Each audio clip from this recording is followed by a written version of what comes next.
שלום, שמי איציק ואני הבעלים של מוסך אמריקן אוטו. מוסך אמריקן אוטו הוא מוסך מורשה מטעם חברת UMI, הוא מורשה מטעם משרד התחבורה.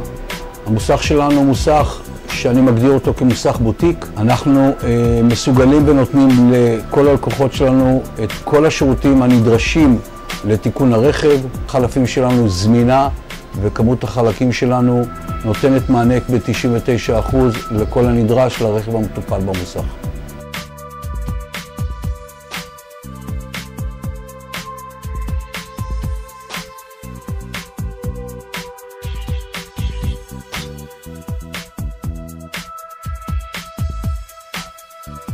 אני מזמין אתכם לבוא ולהתרשם באופן ישיר מהיכולת שלנו לתת לכל אחד ואחת את השירות המתאים לרכב שלו.